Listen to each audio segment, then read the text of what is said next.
Bien, entonces empezamos.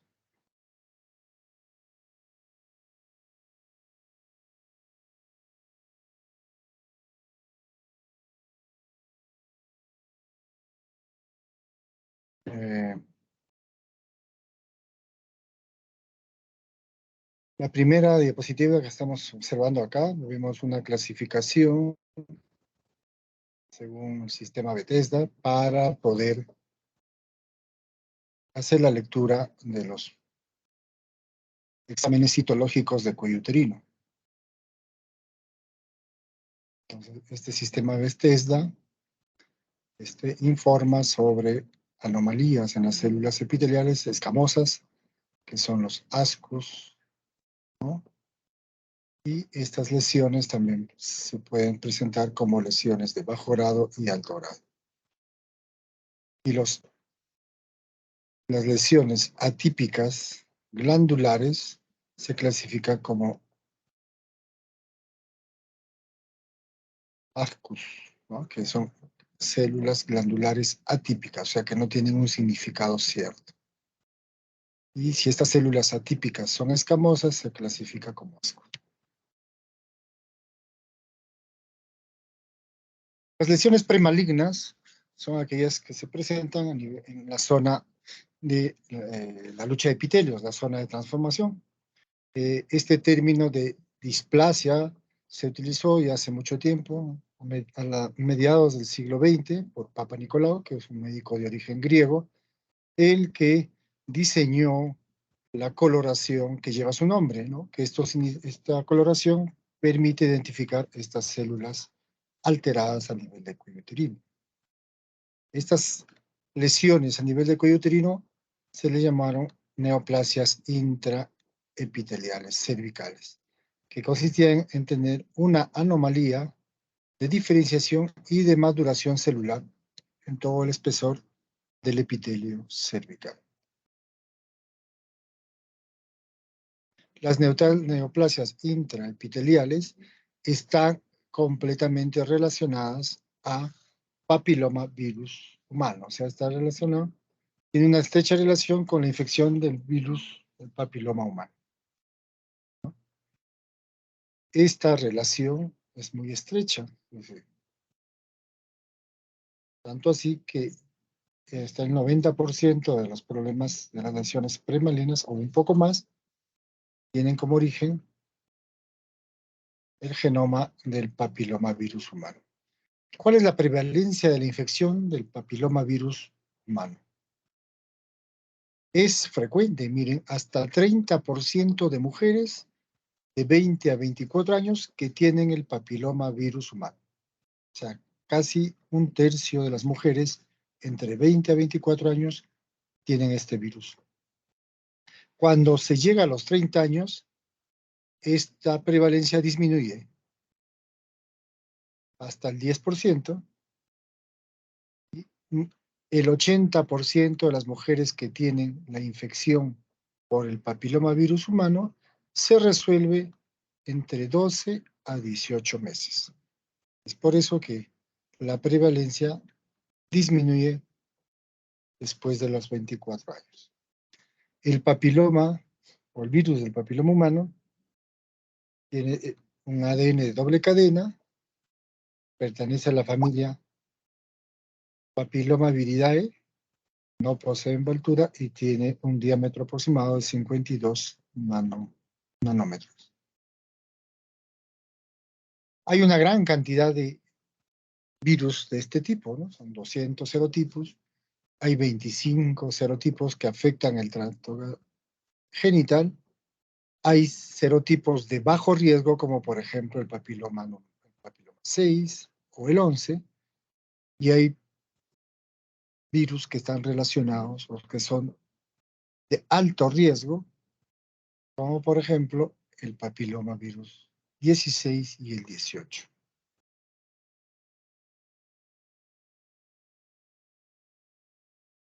¿Cómo es la historia natural? La historia natural, en la mayoría de los casos, es por transmisión por vía sexual. También se han descrito algunos casos de transmisión por fomites, ¿no? Por algunos artículos que pueden utilizar, que puedan compartir de una mujer con otra. Pero principalmente, tenemos que tener la idea, tenemos que quedarnos con esta idea de que la transmisión es sexual. Se transmite el virus, ingresa a infectar a la capa parabasal del epitelio del cervix, y esta infección puede tener la siguiente evolución. Se puede resolver la infección, puede haber una resolución de la infección, o puede quedar la infección persistente. Si queda la infección, esta infección puede desarrollar a un condiloma plano o, en todo caso, desarrollar una neoplasia intraepitelial, una lesión intraepitelial. Esta lesión intraepitelial puede tener una regresión, va a depender mucho de la respuesta inmune, o puede progresar a una lesión mayor, teniendo en cuenta que puede haber influencia de cofactores. Por ejemplo, infecciones por clamidia. El virus ingresa, o sea, se produce la inoculación, ingresan por microtraumas, se de la capa basal, y el genoma del virus se ingresa al núcleo de la célula. Se produce un periodo de incubación, las proteínas virales van a producir la replicación, se propagan a células vecinas, y de 6 a 8 semanas ya el epitelio del cervix está infectado. Puede producir un crecimiento o una infección latente. Esto puede continuar si la actividad viral tiene factores que van a favorecer su desarrollo o condiciones que van a favorecer su desarrollo, y de 3 a 6 meses ya es una proliferación importante de los virus del papiloma humano.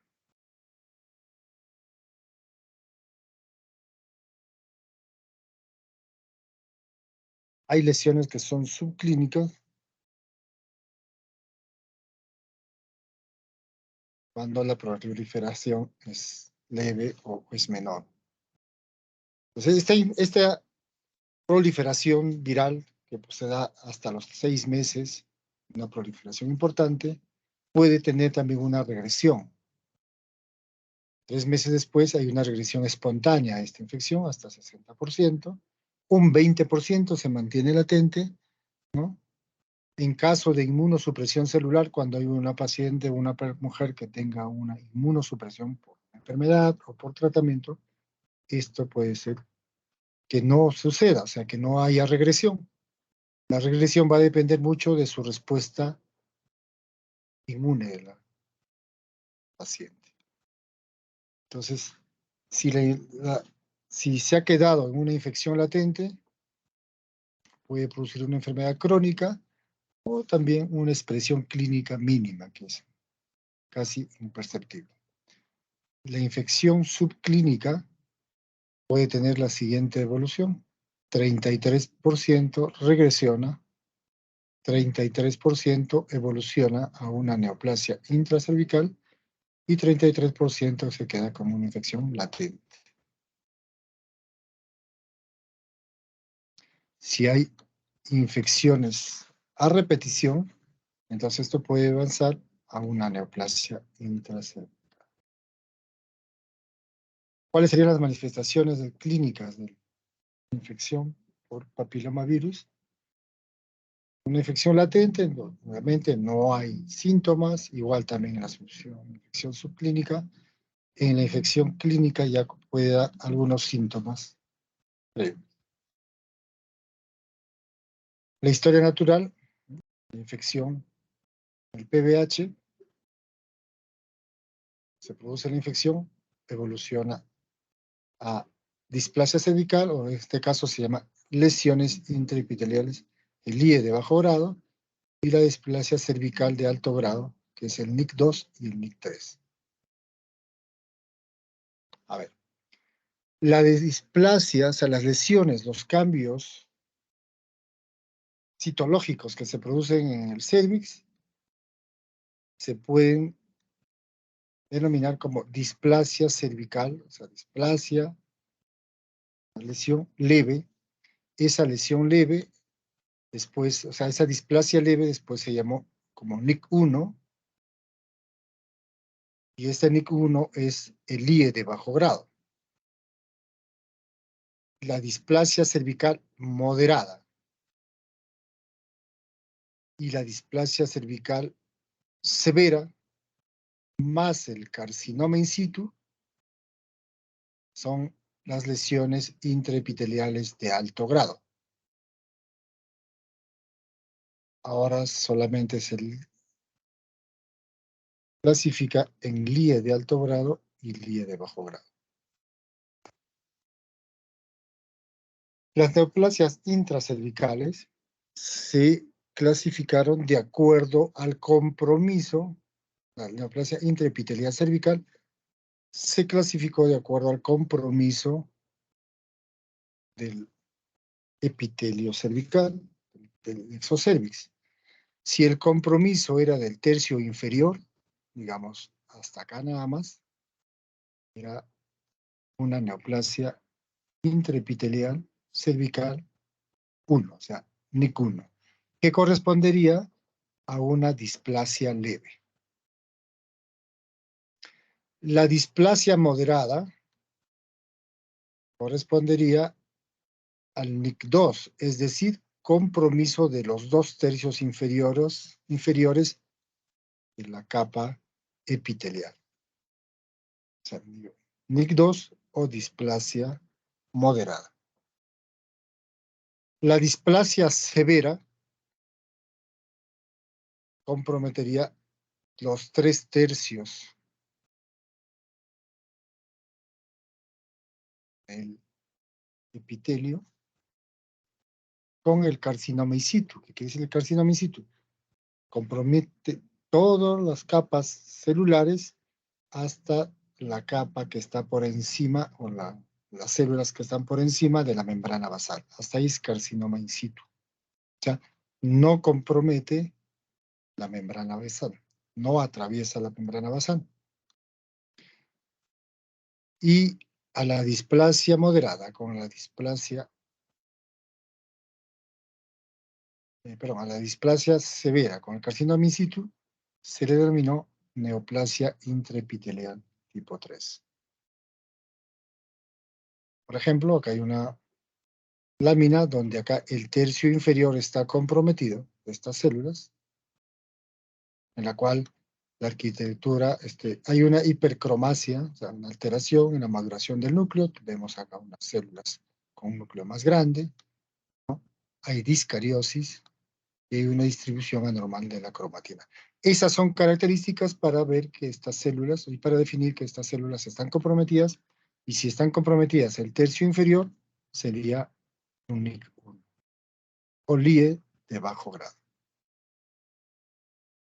La infección por el papilomavirus produce esas alteraciones a nivel celular, o sea, unas células que tienen una alteración en su estructura y que la relación núcleo-citoplasma se ve alterada. ¿Cuáles son los factores de riesgo para que se desarrollen estas lesiones intraepiteliales, ¿no? Lesiones premalignas? Múltiples parejas sexuales es un factor de riesgo. Infecciones de transmisión sexual, ¿no? El herpes virus tipo 2 o las infecciones por el papiloma. El factor de riesgo más importante es el papilomavirus humano. Factores que contribuyen, que son factores de riesgo, son el uso prolongado de anticonceptivos orales, el inicio temprano de la vida sexual, o sea, a una edad precoz, multiparidad e inmunosupresión. Son factores de riesgo, no son causas. Hoy día, por ejemplo, vimos en la práctica una paciente joven de 36 años con una lesión tumoral a nivel del cuello uterino y que le tomaron la biopsia y el resultado salió hoy día, al mediodía. Los chicos que han hecho práctica conmigo han visto la historia, y el resultado salió un carcinoma escamoso bien diferenciado. ¿Qué factores de riesgo tendría la paciente? No hemos podido identificar qué factores de riesgo. Por ejemplo, si hablamos de múltiples parejas sexuales, la señora tiene solo una pareja sexual. Eh, Inicio de relaciones sexuales a edad precoz, inició su actividad sexual a los 19 años y actualmente tiene 36.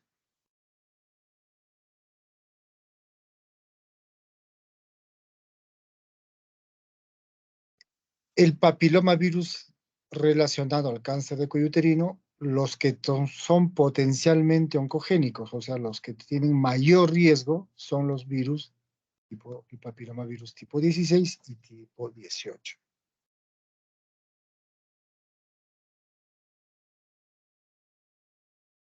También va a depender mucho de la inmunidad de la paciente. Dijimos, si una paciente que tiene un estado inmune, ¿no? Inmunidad está comprometida, entonces puede ser que evolucione mucho más rápido el problema de cáncer de cuello uterino.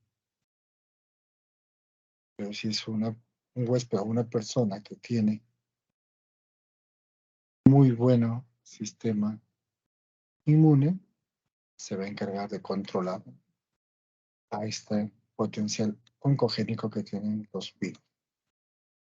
También pueden haber algunos carcinógenos químicos o físicos que actúan con el papilomavirus y que pueden inducir a la neoplasia.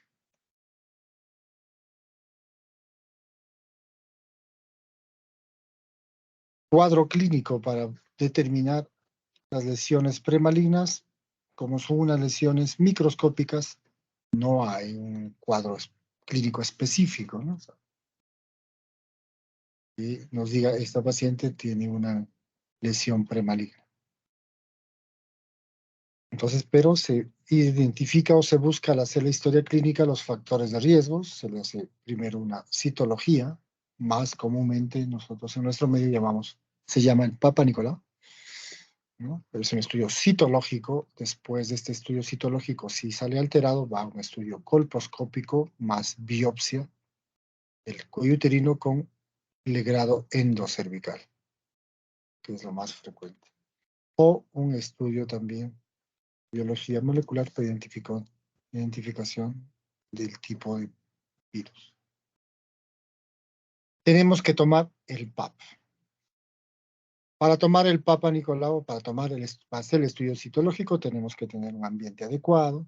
La paciente tiene que tener, de preferencia, algunas condiciones para tomar un buen estudio, una buena muestra. Tenemos que tener en cuenta que la paciente no debe estar menstruando, no debe haber tenido relaciones en las últimas 72 horas, no debe haber tenido uso de alguna medicación vía vaginal. Se toma la muestra con una espátula de aire, o si no, también con citocepillo, ¿no?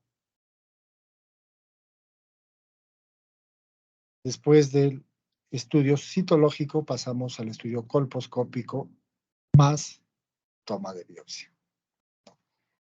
El colposcopio, que es un microscopio, que ahora hay casi todos los consultorios o muchos consultorios tienen un colposcopio digital. Se identifica el exocervix, se identifica la lesión del exocervix, se identifica la unión escamo-columnar y se procede, luego de utilizar ácido acético y Lugol, se identifica la lesión y se toma la muestra. Por ejemplo, este es un estudio colposcópico de un cuello uterino. Como ustedes ven acá, una lesión blanca. Se le administró a esta paciente, ¿no?, ácido acético. El ácido acético va a teñir la célula afectada, la coloración blanca. Por eso se llama esto epitelio acetoblanco. Ese mismo epitelio acetoblanco, cuando se le coloca el Lugol, no se tiñe. Lo que ven acá ustedes de color marrón son, o es parte del cuello uterino que tiene células normales. Células normales tienen gran cantidad de glucógeno. El glucógeno se tiñe fácilmente con el glugol, el yodo. Las células alteradas tienen menos cantidad de glucógeno en el citoplasma. No tienen. Por lo tanto, no se van a teñir con el glugol. Se identificó esta zona de lesión. Por ejemplo, acá tenemos todo este labio superior o anterior, el cuello uterino, bien afectado. También tenemos acá en el labio inferior. Se procede a tomar la biopsia con esta pinza de sacabocado de la lesión sospechosa para enviar al estudio anatomopatológico. En ese momento, la toma de la biopsia también se puede hacer un legrado endocervical del canal cervical que tiene células cilíndricas. De ahí se procede a hacer un legrado, ¿no?, para identificar o descartar o buscar lesiones que se encuentren en el canal cervical.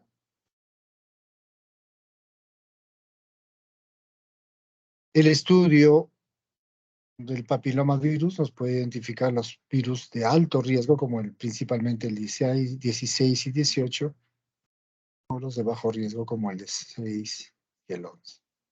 De estos virus de alto riesgo, los que están más relacionados con el cáncer de cuello uterino es el virus 16 y 18.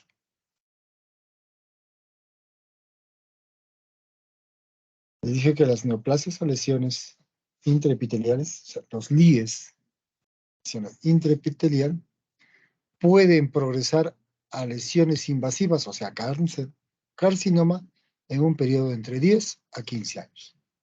Si una paciente o una mujer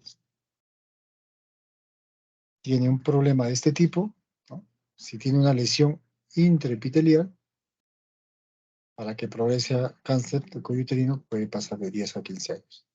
Y en todo ese periodo de 10 a 15 años se puede hacer varios estudios citológicos.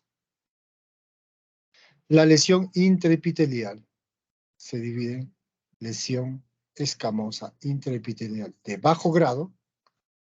Estas de bajo grado corresponderían a las displasias leves, que compromete un tercio del epitelio, el tercio inferior. También se llama displasia leve, les comenté hace un rato, o NIC1.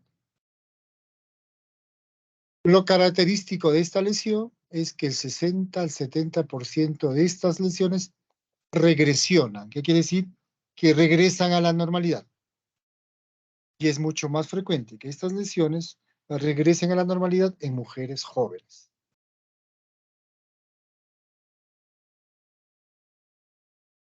De 20 a 30 años. Hemos visto que hay una clasificación de LIE de bajo grado. Si hay de bajo grado, tenemos que tener en cuenta que hay unas lesiones escamosas intraepiteliales de alto grado. Estas lesiones comprometen los 2/3 a la totalidad del epitelio, ¿no?, que vienen a ser, si son 2/3 inferiores, serían las displasias moderadas, y si comprometen todos los 3/3, sería la displasia severa. En este caso es todo lo contrario. Del 70 al 80% evolucionan a lesiones mayores, o sea, evolucionan a cáncer de cuello uterino. O sea, las displasias, tanto moderada, severa, carcinoma in situ, tienen mayor probabilidad de evolucionar a cáncer de cuello uterino. Y estas se presentan con mayor frecuencia entre 30 a 40 años. Entonces, de acuerdo a la evolución de estas lesiones, va a ser el tratamiento.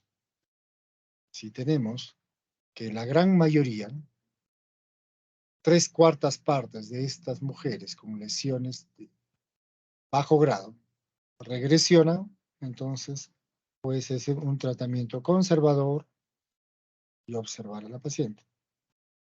En cambio, de acá, 3/4 partes de este grupo de mujeres evolucionan a cáncer de cuello uterino. Entonces acá el tratamiento no va a ser observarla, tenemos que hacer un tratamiento mucho más activo, ¿no?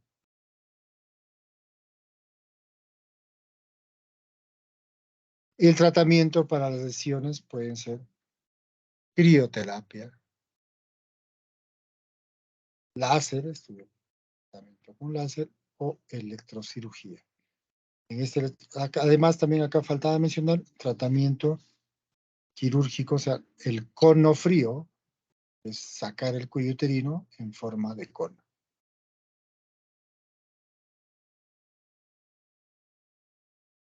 El tratamiento de la crioterapia es un tratamiento, pues, criocoagulación. Esta es la termocoagulación y la termocoagulación ya no se utiliza. Estas dos, criocoagulación y la vaporización por láser, sí se utiliza. Entonces, una es tratamientos destructivos, o sea, la lesión se elimina, y el otro tratamiento es que las lesiones se sacan, o sea, se produce una escisión. Esa escisión puede ser conización con un bisturí frío, o sea, con un cono frío, con un bisturí simple y corriente, se saca el cuello uterino con un cono. También puede hacerse con láser o con asa, un electrocauterio que en forma de asa, como el asa de un balde o así. O en algunos casos se podría hacer histerectomía. La criocirugía consiste en hacer que la parte del cuello uterino, la parte que está afuera, digamos, esté en contacto con alguna sustancia como el óxido nitroso, que puede llevar a temperaturas de menos 89 grados, menos 60 grados en la parte central y menos 20 grados en la parte periférica. Este es un dispositivo que con nitrógeno se puede llegar a estas temperaturas. Esa parte del cuello uterino pues va a tener una lesión por disminución de la temperatura que va a cristalizar el agua intracelular, va a romper las membranas, va a desnaturalizar las proteínas y va a producir una concentración tóxica de electrolitos y va a producir una necrosis de esa zona del cuello uterino. ¿Hasta qué profundidad se puede abarcar? A 5 milímetros de profundidad,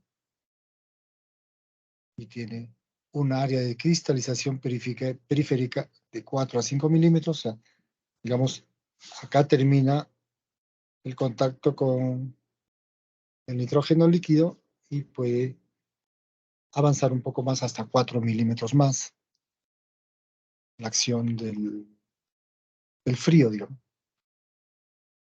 En este caso, si hay una lesión endocervical, no se recomienda porque estaríamos como si estuviéramos tapando la lesión, ¿no? Solamente la estaríamos tapando sin eliminar ese problema de endocervix. Se produce una epitelización del cuello uterino hasta la 6ª semana. Va a producirse un exudado, una secreción serosa vía vaginal. Puede aumentar la transmisión de la infección del papilomavirus y hay un fracaso en el tratamiento de 5 a 10%. Como este tratamiento produce una necrosis, o sea, se destruye el tejido, la desventaja es que no se obtiene una muestra para hacer un estudio. El otro tipo de tratamiento es con láser, que es el láser, ¿no? Es una amplificación de la luz estimulada por emisión de radiación. Esto va a producir vaporización, o también se puede cortar y también produce coagulación. Si son lesiones extensas o de alto grado, por ejemplo, LIE de alto grado, no se debería utilizar ni electrocoagulación ni crioterapia. En este caso, tenemos que proceder a la excisión, o sea, sacar el cuello uterino. ¿no? Acá, por ejemplo, en esto se ha producido una fotovaporización con láser, una lesión de primer grado. Se ha quemado toda esta zona y así quedaría la cicatrización. El otro tratamiento es la excisión, o sea, sacar el cuello uterino, que puede ser con electrocirugía o mediante una cirugía con bisturí simple, a lo cual le llamamos colonofrío. Esta electrocirugía se utiliza un electrodo así como este, como una asa, que se procede a sacar el cuello uterino de esta manera. Este electrodo, este electrocauterio, corta y coagula. Va cortando y va coagulando, ¿no? Que inclusive se puede hacer en consultorio. Se produce una escisión de la saliva por electrocirugía. Extirpa el tejido y permite, en la muestra que se saca, se permite enviar al estudio de patología. Depende de la lesión, se utiliza cualquiera de las asas que están ahí presentes. Va a producir un exudado marrón, ¿no? Porque queda una lesión. Va a quedar una lesión, saco bocado, cráter. Se recomienda que no tenga relaciones, que no se haga duchas vaginales y no utilice tampones por un mes. Si en caso el cuello uterino es muy pequeño o en todo caso hay una vaginitis atrófica por una mujer que tenga una edad ya senil, o sea, ya está posmenopáusica, se recomienda dar tratamiento con hormonas locales, estriol, para poder después tomar una buena muestra y hacer un buen tratamiento. Entonces, se utilizan estas asas, se saca la muestra de esta manera y se procede y se manda a patología para que patología haga los cortes necesarios y haga el estudio de esta pieza quirúrgica. La desventaja de esta toma de muestra es que los bordes quirúrgicos están quemados, ¿no? Por el asa eléctrica y es difícil de identificar los bordes. Ven acá una técnica, cuando se hace en un solo paso, se coloca acá el asa y se va de derecha de la paciente a la izquierda, ¿no? Y se saca así esta muestra.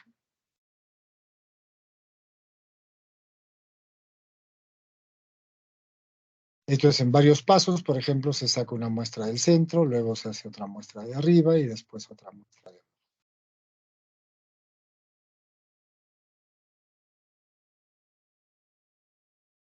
Acá también se saca la muestra del exocervix y el endocervix.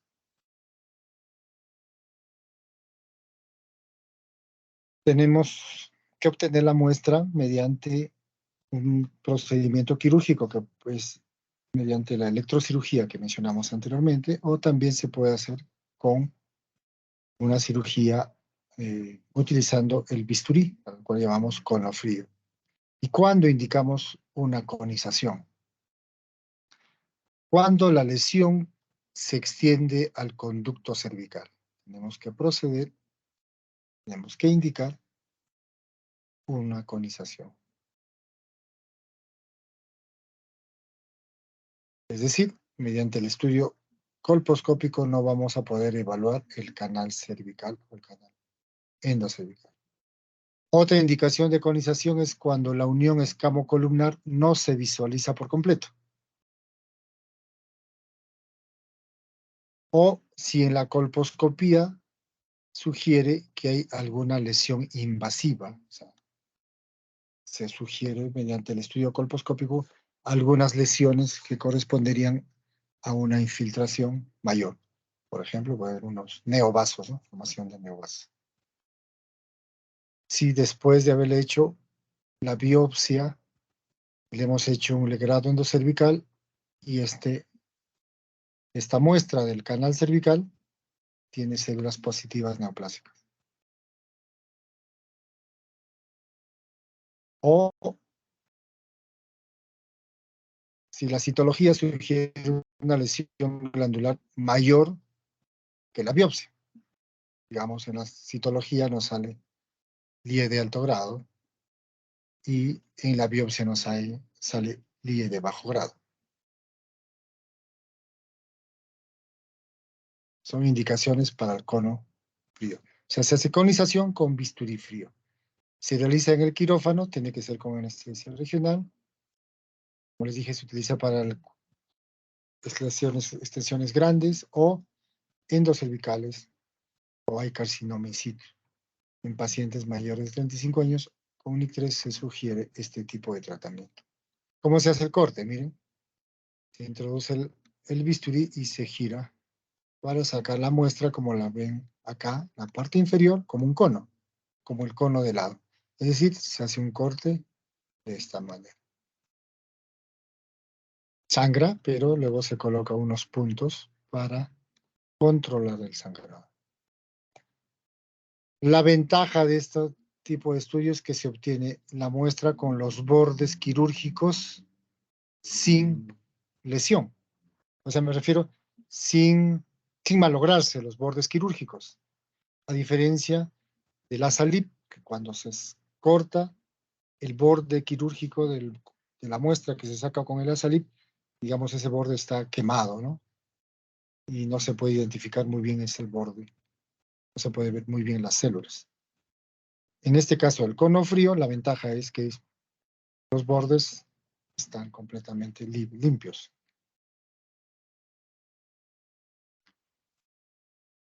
El cono puede ser para ampliar el diagnóstico, o sea, puede ser un cono diagnóstico y también puede ser un cono terapéutico. Es decir, si tenemos una lesión de alto grado, sacamos el cono y los bordes de la lesión, perdón, los bordes del cuello uterino, los bordes del cono, no tienen compromiso de la lesión, o sea, no hay células con LIE de alto grado, entonces podemos decir que esta paciente ya ha sido curada, ha sido un cono terapéutico.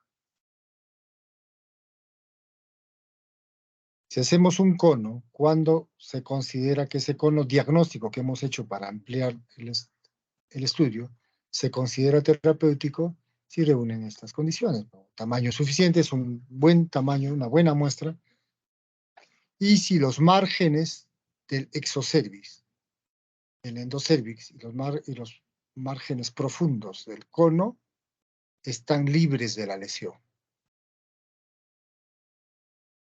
Si el legrado endocervical, que también se hace durante el cono, ha salido con un resultado negativo.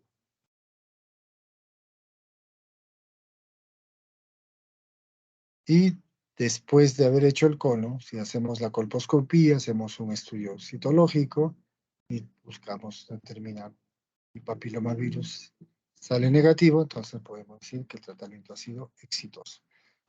¿Y cuándo haríamos una histerectomía? Antes que el cono. En mujeres postmenopáusicas cuyo cuello uterino es muy pequeñito, entonces no vamos a poder obtener una buena muestra, es decir, técnicamente no se podría realizar el cono,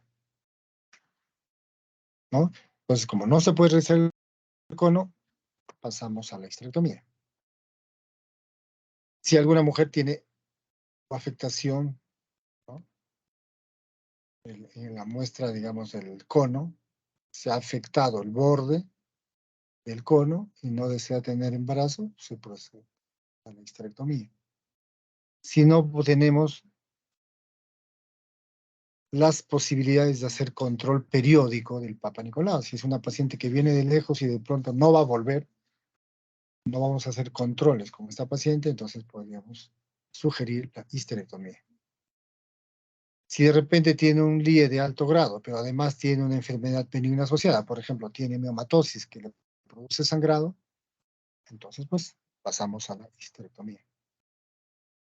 O si también después de haber hecho el cono, al año siguiente se le hace un control con Papa Nicolau y hay una recidiva, entonces se procede a la histerectomía.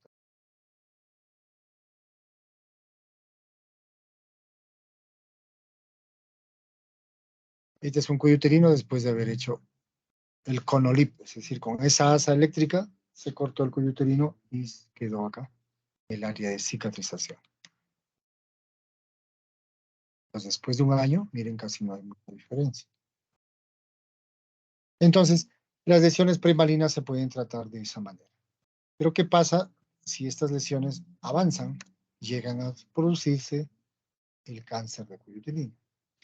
El 90% de los cánceres de cuello uterino son carcinoma. Y de estos, el epidermoide es el más frecuente, ¿no? Este carcinoma epidermoide puede ser de células grandes, células queratinizadas, ¿no? O células no queratinizadas, y ese es el porcentaje de los carcinomas. También puede haber adenocarcinoma, pero esto es menos frecuente, es el 10 al 15% de los cánceres de cuello uterino, pero últimamente está incrementándose este tipo de lesiones. Y los otros tumores malignos, como sarcoma, melanoma y linfoma, son y siempre han sido muy raros. ¿Cuál es el cuadro clínico del cáncer de cuello uterino? La gran mayoría son asintomáticas. En estadios iniciales no da síntomas. En estadios tardíos sí puede haber síntomas. Y uno de los síntomas más precoces en estadios tardíos es el sangrado. La paciente que vimos hoy día en el hospital es una paciente adelgazada, pálida, había llegado a tener una hemoglobina de 7 y lo característico de ella es que empezó con sangrado vaginal. Además pueden tener leucorrea, flujo vaginal, ¿no? Que a veces son continuos o intermitentes, que este flujo vaginal está mezclado con sangre, y les dije que muchas pacientes refieren como que esa secreción que sale por la vagina es como si fuera el líquido que hay después de lavar la carne, ¿no? Como el lavado de carne. Es un líquido medio ceroso, sanguinolento, que puede tener un mal olor. Otros síntomas que se asocian: dolor pélvico, disuria, hematuria, sangrado rectal, estreñimiento, fístulas, si hay compromiso de los parámetros, hidronefrosis, insuficiencia renal. Y bueno, ahí se asocian más síntomas. Microscópicamente, el cáncer más frecuente es el epidermoide, ¿no? Cáncer, carcinoma epidermoide. Macroscópicamente se puede presentar como una lesión exofítica, es decir, que sale el cuello, la tumoración sale muy parecido como si fuera una coliflor, o puede ser una lesión endofítica, o sea que es menos frecuente, 35%, infiltra el estroma del cuello uterino, está al costado, y también puede haber la otra presentación que es menos frecuente, el tumor ulcerado. O sea, una lesión, como una herida, un sacabocado, que se ve a nivel del cuello uterino. En este caso, como hemos visto a la paciente, es una lesión exofítica, porque no le hemos examinado directamente a la paciente hoy día, pero hemos visto la descripción de su historia clínica. Decía una tumoración friable, hasta acá, irregular, que sangra fácilmente.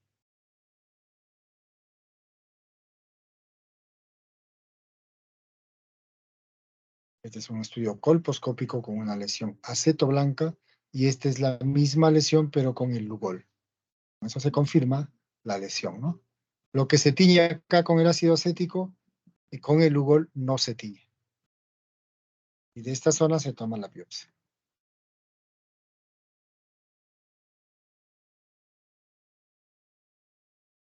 Los tipos de tumores del cuello uterino, hace un rato les mencioné a grosso modo, ¿no? El carcinoma epidermoide es el más frecuente, ¿no? Carcinoma de células escamosas.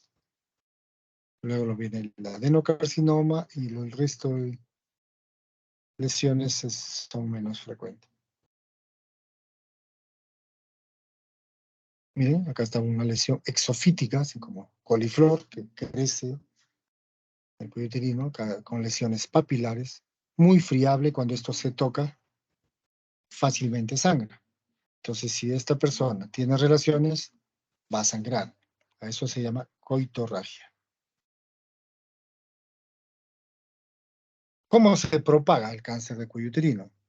Hay una diseminación local, diseminación linfática y diseminación hematógeno-vascular.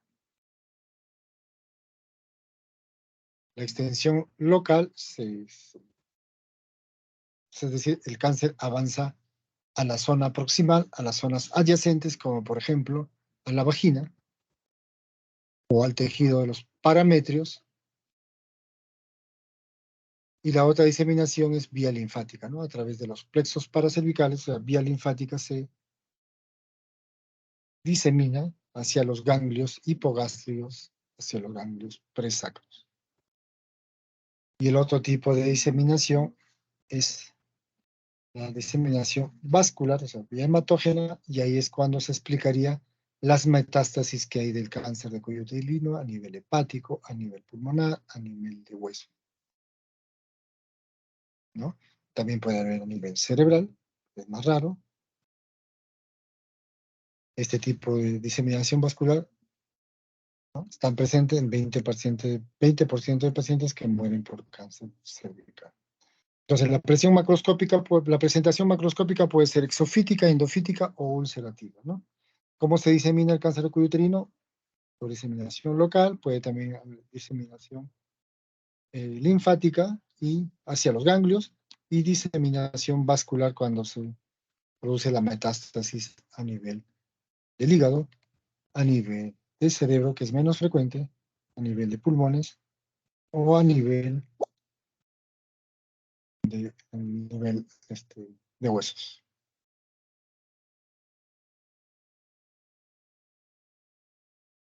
Cuando sospechamos cáncer de cuello uterino, hablamos de la hemorragia genital acíclica, o sea, no tiene un ciclo. En cualquier momento empieza a sangrar, es irregular e intermitente, a menudo desencadenada por una acción mecánica directa. Por ejemplo, la relación sexual. O a veces al colocar el espéculo también tocamos esa tumoración y sangre. Puede tener una leucorrea sanguinolenta, oscura y de mal olor. Puede haber también dolor sacro, disuria, hematuria, fístulas hacia la vagina, tenesmo rectal. ¿Cómo determinamos la extensión de la enfermedad? Con un estadiaje prequirúrgico que viene a ser clínico, y se confirmaría el estadiaje con anatomía patológica. En el diagnóstico, en la evaluación de la historia clínica y en la evaluación de la paciente, en el examen preferencial tenemos que hacer un examen vaginal y rectal para evaluar los parametrios. Esto se sugiere que puede ser bajo anestesia, porque cuando la paciente está con anestesia, obviamente no va a sentir ninguna molestia. Y las exploraciones complementarias, aparte de lo importante que es el examen físico, se puede solicitar pielografía, cistoscopía, rectosigmoidoscopías, ¿no? Para ver si hay un compromiso de la vejiga, del recto, tomografía o resonancia magnética.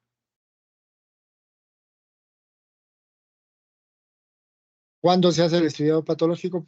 El estadiaje anatomopatológico se hace cuando ya tenemos la muestra, es decir, cuando la paciente ya se realizó la esterectomía, ya se operó, y de esa manera se hace el estadiaje definitivo. Estos dos tipos de estadiaje, el prequirúrgico clínico como el patológico, deben tener o deben conducir a la clasificación de estadios que se propuso por la FIBO en 1995. El estadio 1 sería carcinoma in situ, es decir, que no atravesó la membrana basal. El estadio 0. El estadio 1 es el carcinoma que está limitado al cuello uterino. El estadio 2 es aquel cáncer que salió del cuello uterino. O sea, se fue a la vagina o a parametrio. El carcinoma, o el estadio 3, es si ya comprometió la pared pélvica, o aparte de comprometer el tercio externo de la vagina, también el tercio superior, perdón, se puede haber compromiso del tercio inferior, o puede haber hidronefrosis, o un riñón dejó de funcionar. Este esta paciente estaría en estadio 3.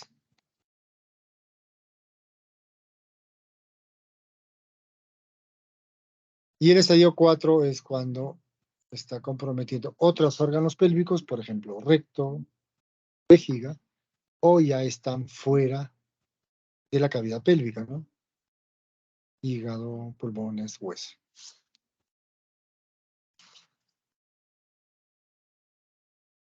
El tipo 1 está limitado al cuello uterino. Este tipo 1 puede ser microscópico, o sea, preclínico, o en el estadio 1B ya se ve la lesión. O sea, la diferencia del cáncer de cuello uterino en el estadio 1A, el estadio 1A todavía es preclínico, no se observa clínicamente. Se tiene que tener la ayuda del microscopio. Pero si ya observamos la lesión, ya es un estadio B, 1B. Si esta lesión es menos de 4 centímetros, sería 1B1. La paciente que vimos hoy día tenía una lesión de 3.5 centímetros. Estaría en esta categoría 1B1. Entonces, estadio 1 en el cuello uterino. Estadio 2 fuera del cuello uterino, que puede estar en parametrios o vagina, tercio superior. Estadio 3 compromete la pared pélvica o compromete el tercio inferior de la vagina o hay problemas a nivel renal. Hidronefrosis o que un riñón no funciona. Estadio 4 es cuando ya comprometió órganos pélvicos como vejiga o recto o ya es metastásico.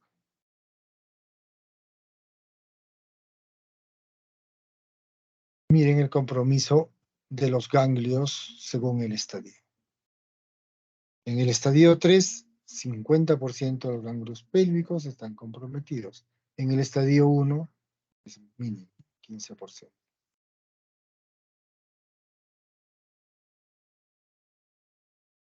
De todo esto que está, de todas estas palabras que están acá en esta diapositiva, en el estadio 1, que es un 1A, es microinvasivo, porque hemos dicho que el 1B ya se ve clínicamente. Hay un riesgo escaso de compromiso ganglionar, mucho menos compromiso metastásico. En esto podemos hacer una esterectomía ampliada vagina, ¿no? Y con eso se estaría solucionando el problema. Si se quiere, se puede conservar el ovario, ¿no? O también se puede realizar la oferectomía. Si la mujer es sexualmente activa, es preferible la cirugía antes que la radioterapia, porque la radioterapia va a hacer que la vagina se achique, o sea, va a producir una estenosis vaginal, y obviamente cuando hay estenosis vaginal no va a poder tener intimidad.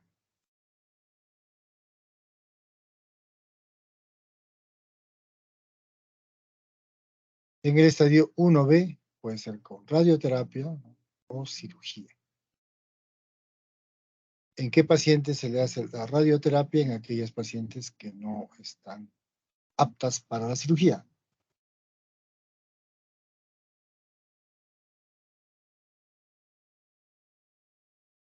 El estadio 2B, 3 y el estadio 4 ya no son tributarios de cirugía. Solo van a tratamiento con radioterapia. En el estadio 4, que dijimos que compromete vejiga o compromete recto, hay en algunos casos, ahora ya casi no se hace, que puede haber exanteración, o sea, sacar órganos pélvicos. Puede ser vejiga o puede ser recto, que son ya operaciones prácticamente mutilantes. El estadio 4 ya es un estadio avanzado, no con metástasis, solamente ya se evalúa el caso en forma particular para ver el tratamiento paliativo. quirúrgico, en algunos centros es quirúrgico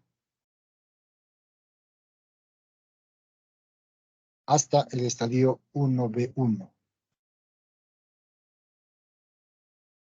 Y en otros estadios, en otros centros pueden tener dentro de su protocolo un tratamiento para cáncer de cuello uterino hasta el estadio 1B2, cuando hay una tumoración más de 4 centímetros. Bien, ¿alguna pregunta?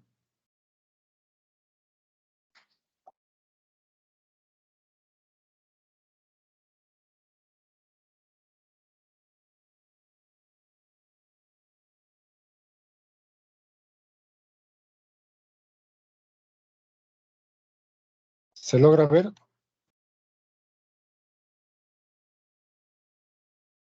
Sí, doctor. ¿Cuál es el pronóstico? No se puede ver la diapositiva, doctor. Pensé que era para su cámara. Se ha dejado de compartir. Ya, ahí te la comparto.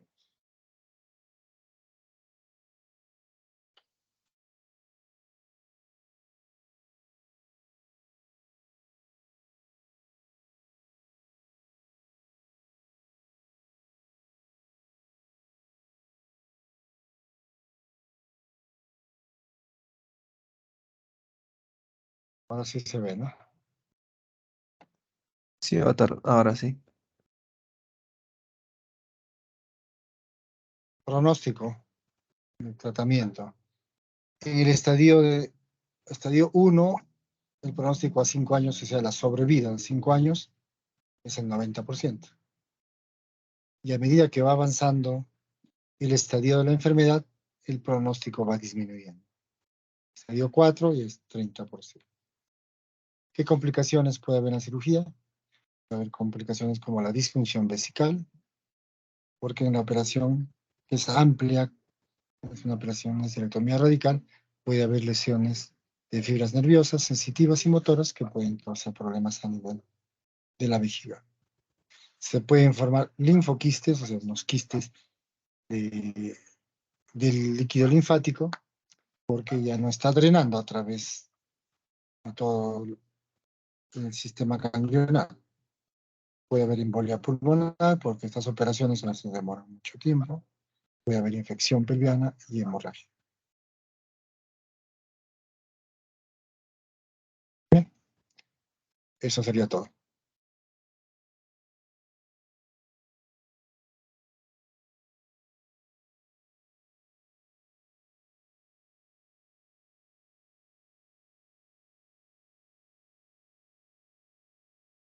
Me parece que no hay preguntas, doctor. Bien, bien jóvenes, entonces damos por concluida la clase. Que tengan unas buenas noches, que reciban muy bien el próximo año y que el próximo año sea mucho mejor para cada uno de ustedes. Éxitos. Buenas noches. Muchas gracias, doctor. Buenas noches.